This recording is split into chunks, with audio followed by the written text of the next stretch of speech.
Assalamualaikum warahmatullahi wabarakatuh. Sobahul khair. Alhamdulillah, kita dapat dipertemukan dalam keadaan sehat walafiat tanpa halangan apapun. Hari ini kita akan mempelajari materi tentang ketentuan halal dan haramnya makanan. Sebelum kita mulai, mari kita membaca suratul Fatihah terlebih dahulu agar ilmu yang kita dapatkan menjadi barokah dan dapat dimanfaatkan bagi orang lain. Sebelumnya ke materi, mari kita absen dulu ya. Selanjutnya, apa sih tujuan dan manfaat mempelajari tentang makanan dan minuman halal? Tujuannya adalah agar kita tahu makanan apa saja yang halal dan haram, agar kita terhindar dari makanan halal dan haram. Allah Subhanahu wa Ta'ala senantiasa menyediakan makanan dan minuman untuk kelangsungan hidup kita. Makanan dan minuman adalah sumber energi bagi tubuh kita agar dapat menjalankan fungsinya dengan baik.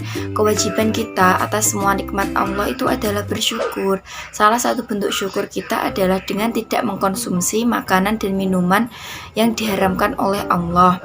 Tidak memakan makanan atau minuman yang diharamkan oleh Allah. Makanan dan minuman halal dan baik akan berpengaruh baik terhadap tubuh kita. Sebagaimana pula makanan dan minuman yang haram akan berpengaruh buruk bagi tubuh kita. Tahukah kamu apa itu makanan dan minuman halal? Ya, makanan halal adalah makanan yang dibolehkan oleh syariat Islam untuk dikonsumsi, kecuali ada nas Al-Quran dan hadis yang mengharamkannya. Allah Subhanahu wa Ta'ala berfirman, Bismillahirrahmanirrahim, Ya ayuhan nasu qulu mimma fil ardi halalan thayyibah wala tattabi'ul khutuwatis syaiton innahu lakum aduwwum mubin. Yang artinya, hai sekalian manusia, makanlah yang halal lagi baik dari apa yang terdapat di bumi, dan janganlah kamu mengikuti langkah-langkah syaiton, karena sesungguhnya syaiton itu adalah musuh nyata bagimu. Berdasarkan ayat tersebut, jelaslah bahwa makanan dan minuman yang dikonsumsi oleh seorang muslim hendaknya memiliki dua syarat, yaitu 1. Halal. Halal artinya diperbolehkan untuk dikonsumsi dan tidak dilarang oleh hukumnya. Yang kedua, baik atau thayyib. Artinya, makanan atau minuman itu sehat, bergizi, dan mengandung nutrisi dan bermanfaat untuk kesehatan. Nah, sekarang menjadi semakin jelas bukan? Makanan dan minuman yang kita konsumsi tidak asal mengenyangkan, tetapi harus halal dan thayyib. Karena itu, kita harus berhati-hati dan pandai memilih dan memilah mana makanan yang halal dan mana makanan yang haram. Ya, apakah makanan dan minuman yang haram itu? Makanan dan minuman yang haram adalah makanan dan minuman yang diharamkan untuk dikonsumsi karena ada nas dalam Al-Quran dan hadisnya. Setiap makanan dan minuman yang diharamkan atau dilarang oleh syara pasti ada memiliki dampak buruk. Sebaliknya, meninggalkan makanan dan minuman dilarang pasti ada faidah dan mendapatkan pahala. Jenis makanan dan minuman yang haram. Tahukah kamu mengapa Allah menyuruh kita memakan dan meminum yang halal? Karena memakan makanan yang haram itu banyak mudaratnya. Bila diharamkan namun masih dikonsumsi, maka niscaya tidak barokah, bahkan menimbulkan penyakit. Haramnya makanan secara garis besar dibagi menjadi dua macam, yaitu haram lizatihi, yaitu makanan yang haram karena zatnya. Maksudnya, hukum asal dari makanan itu sendiri memang sudah haram. Haram bentuk ini ada beberapa, diantaranya yaitu pertama, daging babi. Seluruh makanan, minuman, obat-obatan, dan kosmetika yang mengandung unsur babi dalam bentuk apapun haram dikonsumsi.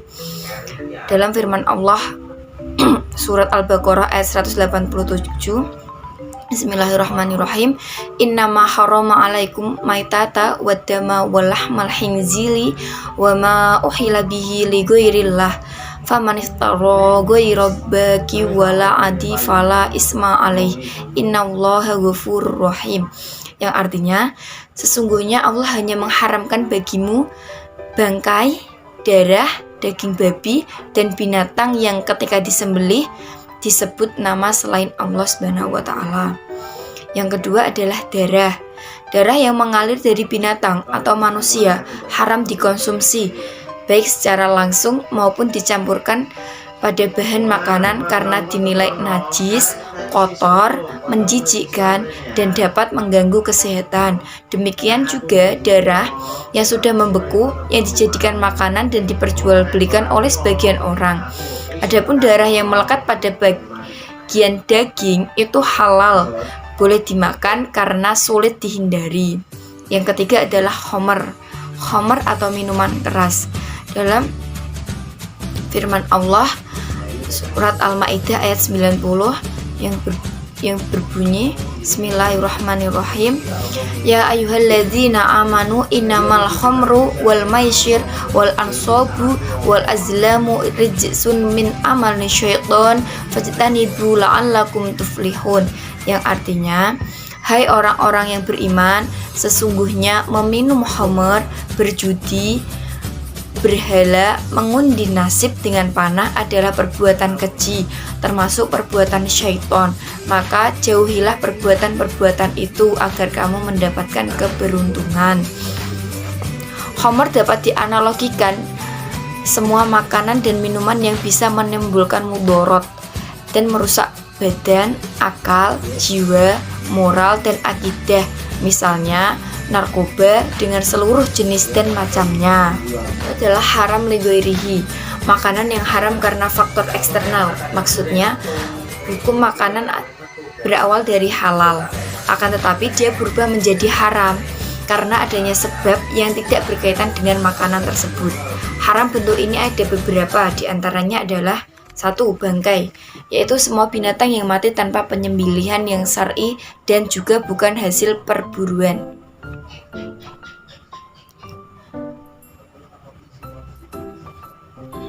Yang kedua adalah semua makanan halal yang tercampur najis. Contohnya seperti mentega, madu, susu, minyak goreng, atau lainnya yang kejatuhan tikus atau cicak.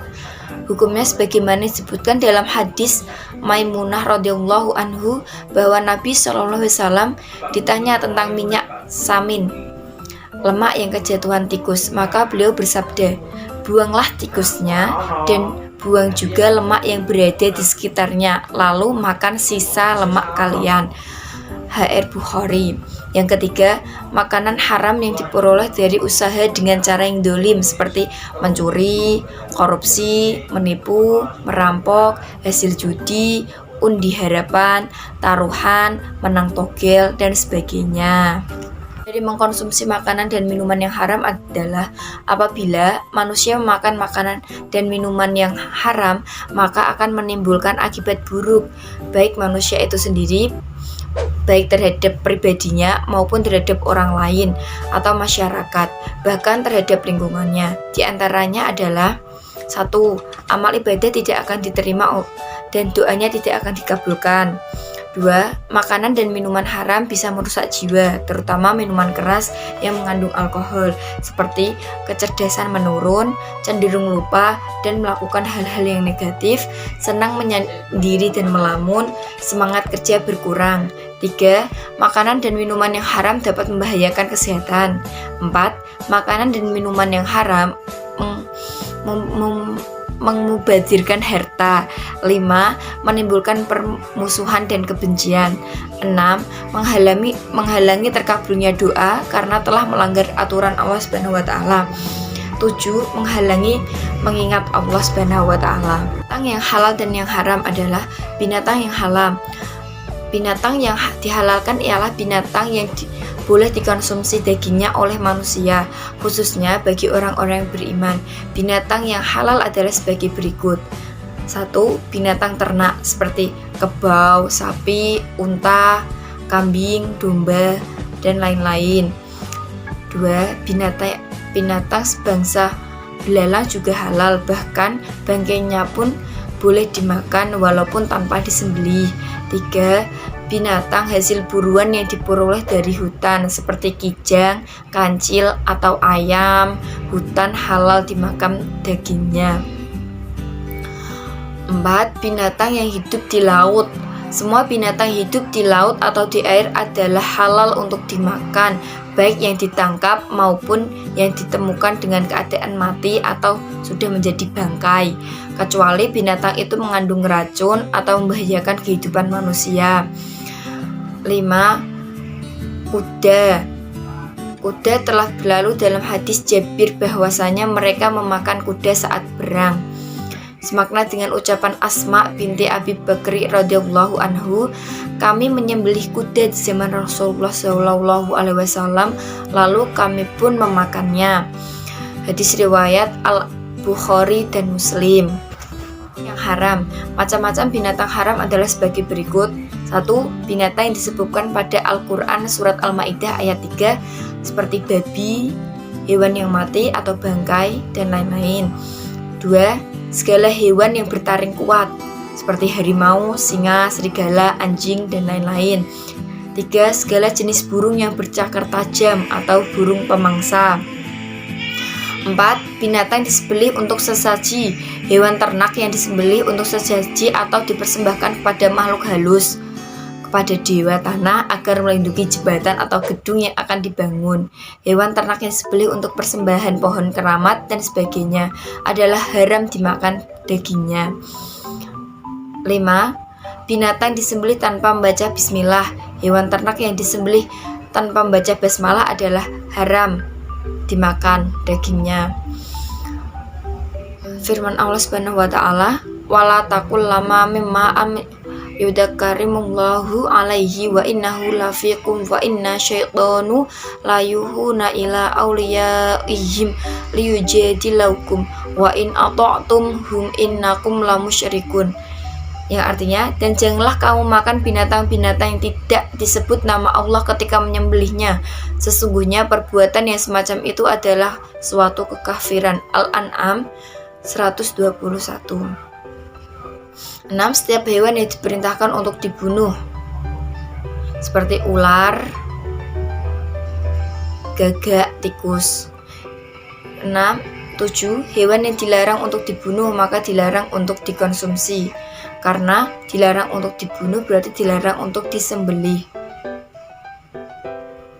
Hewan yang hidup di dua alam seperti katak, penyu, dan yang terakhir adalah keledai jinak.